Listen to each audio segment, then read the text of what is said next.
the case. Let me welcome Vanessa to the program, and we'll move on to Syria now. And the first thing to say here, Vanessa, is that we have an episode 6 of the Syria podcast up on the UK Column website covering recent events there.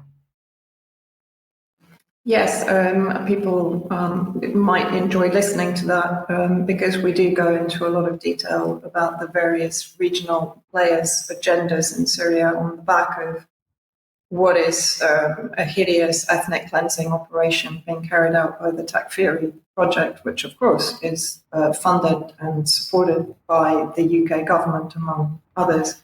Now, there have been horrendous videos circulating. I'm not going to show some of the worst. They are available on the links that Mike and I shared at the podcast. But I just want to show this one, which is in Jablaye on the coastal region, showing the sheer number of bodies in one very small area of the Jablaye countryside, bodies that have effectively been dumped there. Many of them are being burned or buried in mass graves. Again, there are videos depicting that. Or they're being thrown off the mountainside in an attempt to basically cover up the atrocities that are being committed by the Al-Qaeda, HTS, so-called security forces, and their various foreign mercenary affiliates that are operating in the region with, of course, the endorsement of Western countries, Israel, Turkey, and the various UN agencies that are not investigating these crimes correctly. And then I also wanted to talk about this, which is a killing of children in a village called Al-Salata in Latakia, again, on the coast. I apologize for the distressing image. There are hundreds, if not tens of hundreds of these photos.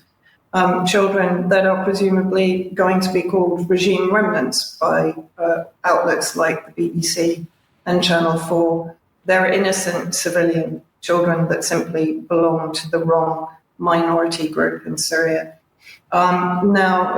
Yesterday I managed to get to Akkar, which is, you can just see the 2 points there, in the north of Lebanon. The massacres are taking place within that red circle, so you can see that it's a fairly vast area of Syrian territory in the coastal and central region. Also includes Latakia there in the top left corner. I just couldn't get the circle to fit. And basically people from all that region are crossing the border with Lebanon into the Akkar region, which is where we visited yesterday. They're not crossing by the official border because they would be shot by Al-Qaeda that are gathered around there. They're crossing by various former smuggling routes in the river. And this image shows very clearly how these people are arriving on foot, having escaped through the forest and mountains into these smuggling route areas, and they're basically being able to cross the river and find shelter in the various municipalities in the area of Akkar in northern Lebanon, where they are being well taken care of. I have to note that the Lebanese state is not involving itself in any way in taking care of them. It's that they're reliant upon Western NGOs, EU NGOs predominantly, and UN agencies. And basically from conversations that I had with the families that had arrived in the last 24 hours, I couldn't film them. I couldn't share their names because they're terrified that family members that are still inside Syria are going to get eliminated if they're seen in any way to have escaped. Even if they're putting likes on Facebook posts showing the slaughters, their family is being targeted. So that's the degree to which they're being surveilled. So I've done a short report so far on X, and basically what I was told, an estimated 8,000 Syrians have made it to so-called safety in Lebanon, 2,000 families. More are pouring in on a daily basis. We were told by recently arrived Syrians that the numbers of slaughtered in Syria is probably closer to 12,000, with entire villages wiped out in secret. Internet is being cut. No food and water has been sent to those, particularly to those areas, in the last couple of months. Water supplies are being poisoned, according to reports, which, as I've pointed out, is very similar to Zionist tactics used in the Nakba in 1948 onwards.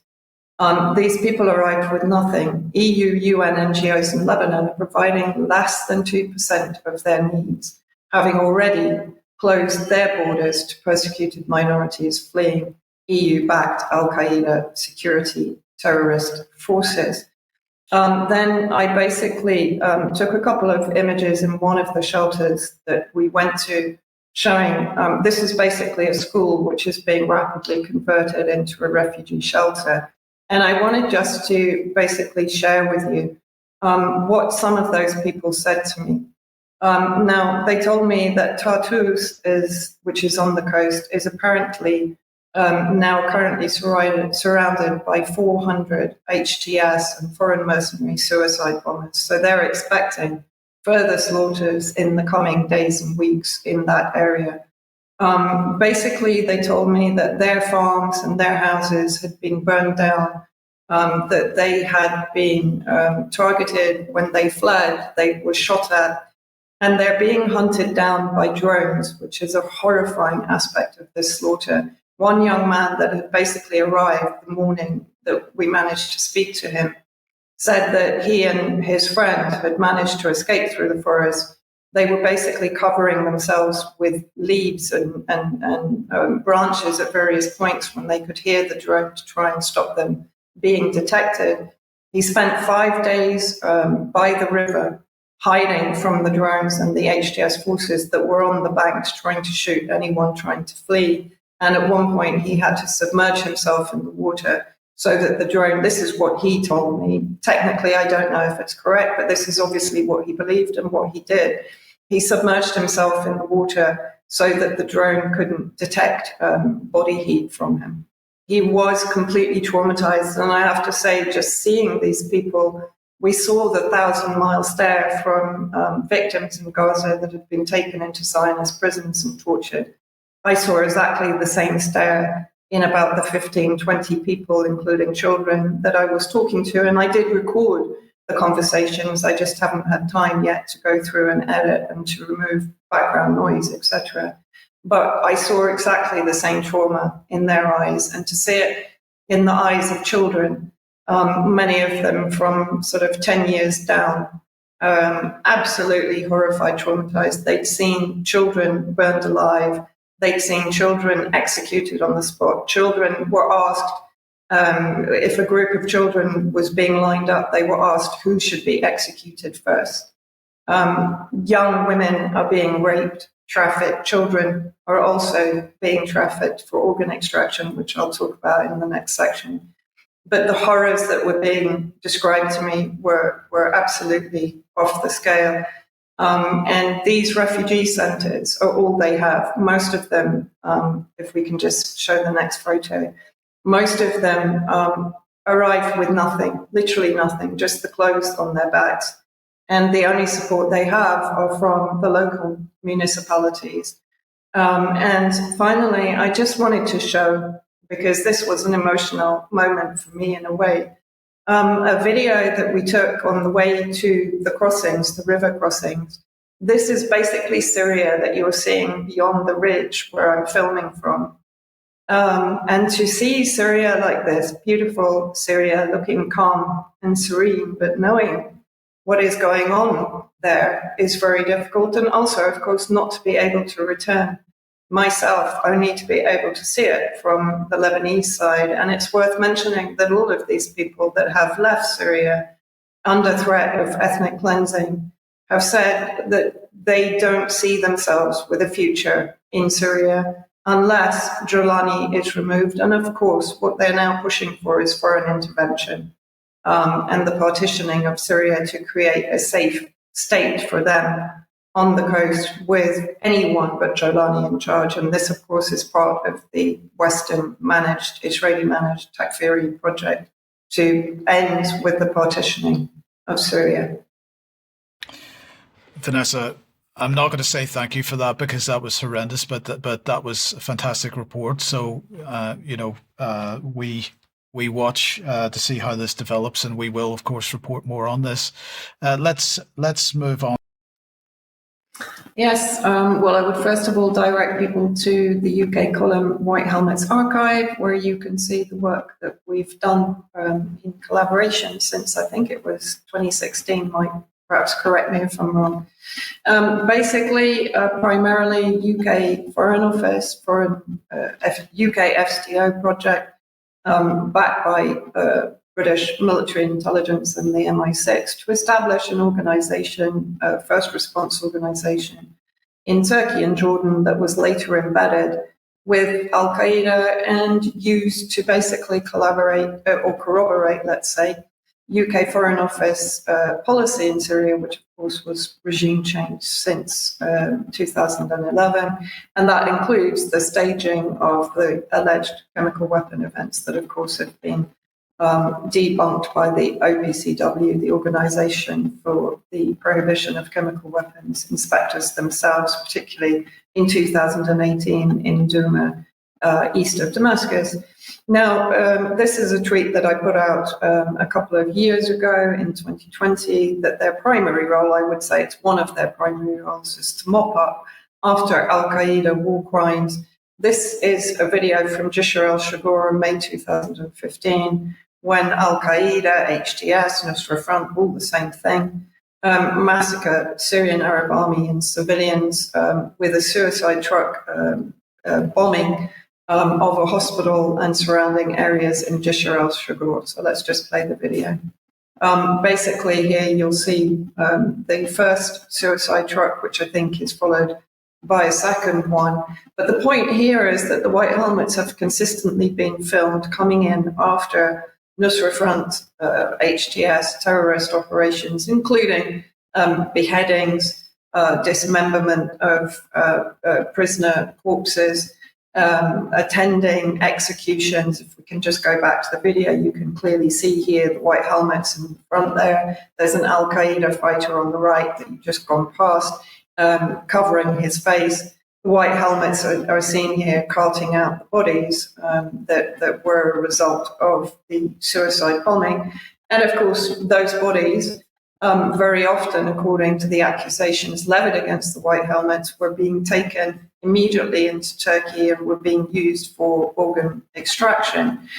This is in the last few days. So this is the White Helmets filmed again, presumably taking part in the cover-up for Nusra Front, Al-Qaeda, dumping of bodies off cliffs and off mountainsides, as we've talked about, mass burial sites.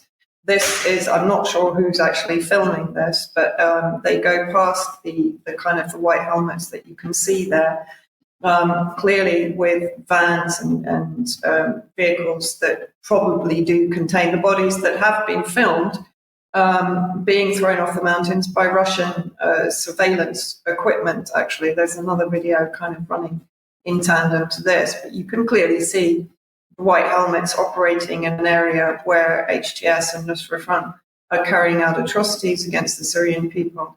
And this has been widely reported on various Telegram channels, on social media, and it was also confirmed by the people that I spoke to, the Syrian refugees that I spoke to yesterday in Akkar in Lebanon. Unconfirmed reports from local Syrian channels claim that organ trafficking gangs are operating alongside HTS militias on the coast. According to these reports, specialized doctors allegedly extract hearts, eyes, kidneys, and other organs immediately after executions, preparing them for sale and transfer to Turkey. And again, this is really nothing new.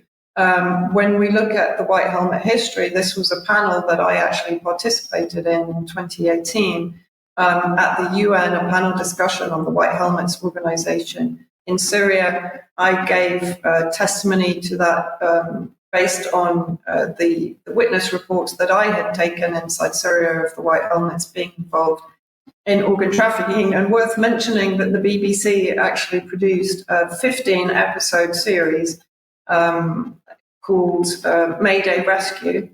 And in one episode of that, they spent the entire episode trying to debunk my reports on the White Helmets' involvement in organ trafficking.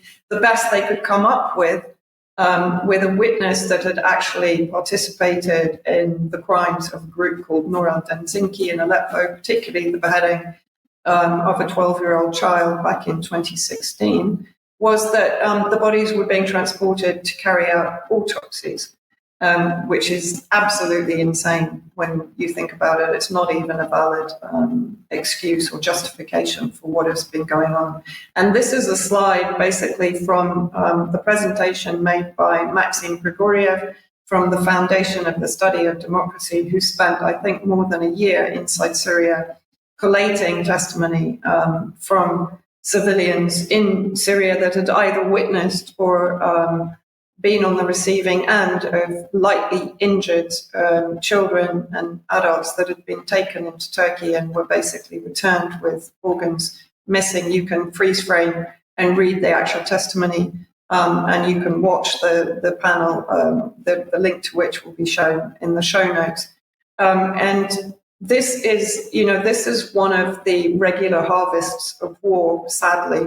We see it in Ukraine. We saw it, of course, in Kosovo. The British military intelligence officer, James Le Mesurier, or Mesurier, however you want to pronounce it, was involved in Kosovo in 1999 in the transformation of the Kosovo Liberation Army, which, of course, again was Al-Qaeda and Albanian warlords, into the Kosovo Security Corps while they were running cross-border operations, taking Serbian civilians for organ extraction in the infamous Yellow Houses. He then went on to form the White Helmets that are now accused of similar operations.